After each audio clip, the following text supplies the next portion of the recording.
Ici, Z de A moins Z de B, c'est ça le H. Donc, voici, nous avons un triangle rectangle. L'angle droit est formé ici. Et en prenant cet angle alpha, le H devient le côté opposé à l'angle alpha et AB est l'hypoténuse. La fonction trigonométrique à utiliser, c'est la fonction sinus. Donc, on peut écrire, c'est le côté opposé H sur l'hypoténuse AB.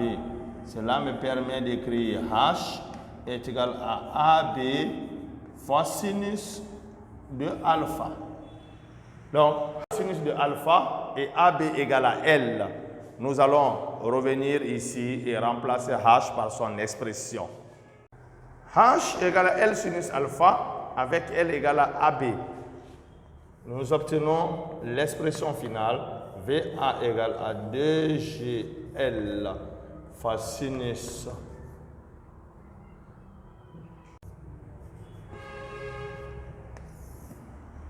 nous obtenons VA est égal à la racine carrée 2GL sinus de alpha plus VA carré. Voici H que nous avons remplacé ici par L sinus de alpha. On encadre cette expression littérale. Et en application numérique, VB égale à la racine carrée de 2 fois 10 fois 375 fois le sinus de alpha de 8% veut dire quoi? Le sinus de alpha c'est 8 sur 100. Autrement dit, 8 sur 100 c'est 0,08 plus VA carré. VA c'est 10 mètres par seconde. Au carré ça fait 100. Donc VB égale à la racine. Donc ici, G2, G c'est 10, L 3,75, 375, je dis bien, sinus de alpha c'est 0,08 pour une pente de 8%, VA c'est 10 mètres par seconde, en l'élevant au carré nous avons 100. En faisant le produit 2 fois 10 fois 375 fois 0,08, c'est ce qui nous donne 600. Plus 100, en tout ça fait 700. Donc la racine carrée de 700, c'est 26,5 environ. Donc l'automobile arrive en B avec la vitesse de 26,5 mètres par seconde. Dans la deuxième question, le problème nous dit, en réalité, la vitesse en B égale 65 km/h, c'est ce qui équivaut à 18,05 mètres par seconde. Alors qu'on a la vitesse est de 36 km/h, c'est-à-dire 10 mètres par seconde. Donc il y a une différence avec ce qui a été calculé ici précédemment. En négligeant les forces de résistance, la vitesse en B est de 26,5 mètres par seconde. Et regardez, comparé à 18,05. Cela veut dire que dans la réalité, la vitesse en B est plus petite que la valeur qui a été calculée précédemment. Et cela est dû à quoi? Aux forces de frottement, aux forces de résistance. Donc, les forces de résistance s'opposent au déplacement. Par conséquent, ça diminue la vitesse, c'est-à-dire que la vitesse à l'arrivée en B. C'est pourquoi, au lieu de 26,5, nous nous sommes retrouvés à 18,05 mètres par seconde.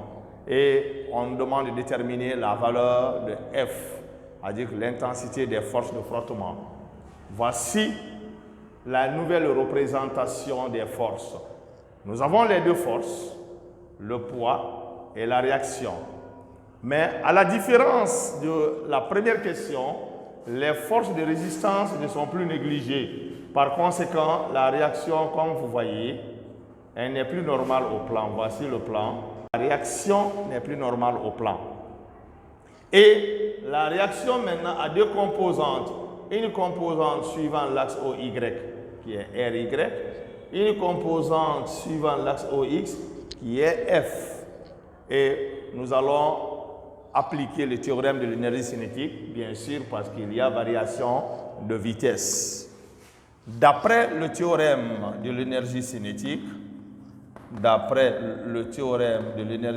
en abrégé, on aura quoi? L'énergie cinétique finale, EC de B moins EC de A, égale à quoi? La somme algébrique des travaux des forces. Nous avons les deux forces, du poids plus le travail de la réaction. On avait déjà calculé les données, l'expression de ECDB et de ECDA, ainsi que du travail du poids. Donc, ce qui reste à déterminer, parce qu'ici, le poids n'a pas changé d'orientation. Donc, la seule force qui a changé d'orientation, ici, c'est la réaction à cause des forces de résistance. Donc, nous allons déterminer le travail de R. Le travail de R. R est composé de quoi? De F et de RY. Donc, c'est le travail de F plus le travail de RY. Et quel est le travail de F? Le travail de F, par définition, c'est F scalaire AB. Donc, F scalaire AB, c'est la norme de F fois la norme de AB. AB, c'est L. Fois le cosinus de l'angle formé. Regardez F, regardez AB. De A vers B. Et F est orienté de B vers A. Donc, il faut faire une rotation de pi. Une rotation de pi. Le cosinus de pi, c'est moins 1. Donc, je multiplie par moins 1. Donc, on retrouve moins F fois L. Ce travail est résistant. C'est pourquoi on l'appelle force de résistance. Et maintenant, nous pouvons remplacer ici. On obtient un des facteurs VB carré moins VA carré est égal. Le travail du poids MGH, on l'avait déjà calculé, était L sinus de alpha F fois L, et le travail de la réaction est nul. Le travail de RY est nul, je dis bien, le travail de RY est nul. Regardez RY. RY est normal au déplacement, donc son travail est nul. C'est pourquoi le travail de R se résume au travail de F. Et là, nous avons besoin de F. C'est F que nous voulons déterminer. Donc, je vais faire passer moins F fois L au premier membre. Et j'obtiens F fois L égale. Et je fais passer les autres de l'autre côté. Nous avons 1 demi. Bon, je reprends. C'est M fois sinus de alpha moins 1 demi de M facteur VB carré moins VA au carré.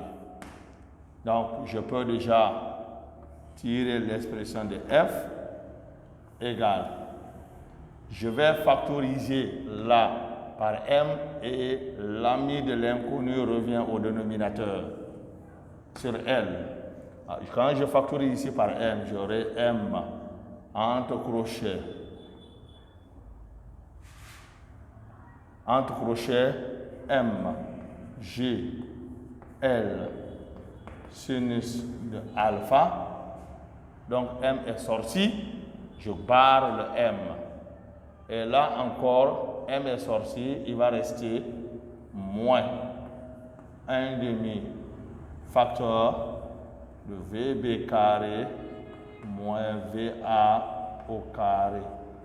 Je ferme le crochet. Nous allons, ici, on va réécrire cette expression de F. On aura F égale à M. J'ouvre le crochet. Et là, quand nous prenons cette première partie, cette partie-ci, L et L se simplifient, il va rester G sinus de alpha. G sinus de alpha moins. Et là, elle aussi doit diviser le terme qui est là. Donc, on aura ici 2L moins barre de fraction VB carré moins VA carré sur 2L. Et voici l'expression de F. On va calculer F égale 1000 facteur 10 fois 0,08 moins barre de fraction VB carré. VB c'est 18,05. 18 au carré moins VA 10, ça fait 10 au carré sur 2L. L c'est 375 mètres. 375 fois 2, ça fait 750.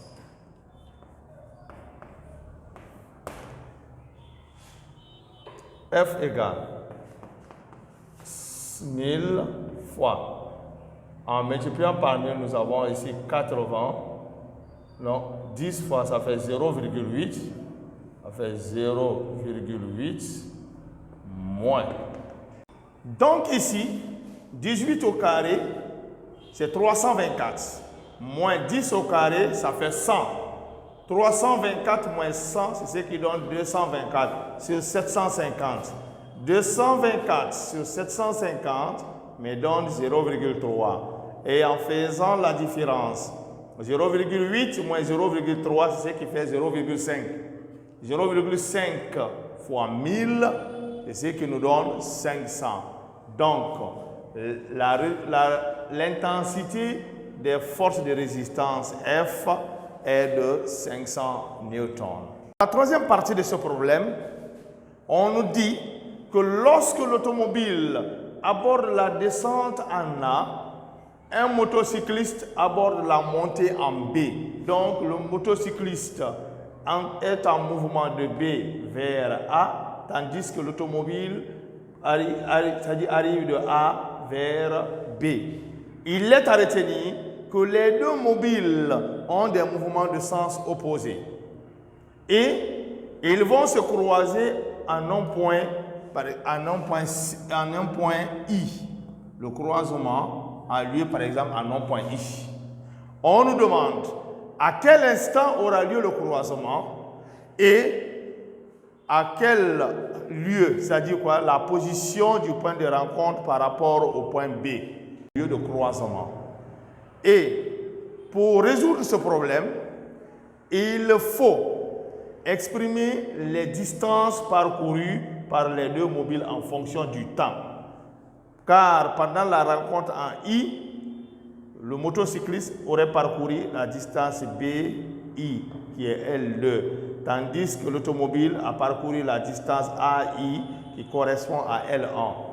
Donc, on va retenir ici que lorsque les mobiles évoluent en sens opposé pendant le croisement, la distance parcourue par le premier mobile plus celle parcourue par le deuxième mobile correspond à la distance totale, c'est-à-dire que la distance qui séparait les deux mobiles pendant le mouvement, le début du mouvement.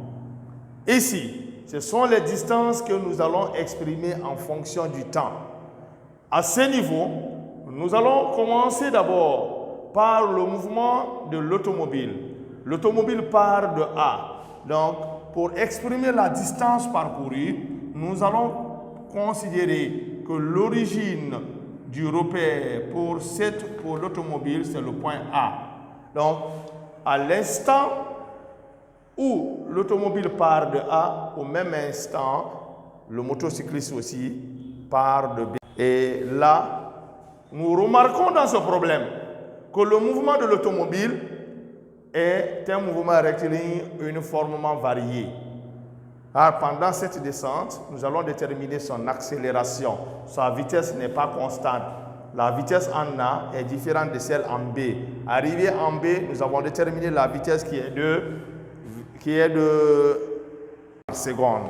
Nous connaissons la vitesse en B, nous connaissons la vitesse en A, nous pouvons déterminer l'accélération. Donc, nous allons déterminer l'accélération du mobile. Donc, pour l'automobile, le mouvement est rectiligne uniforme.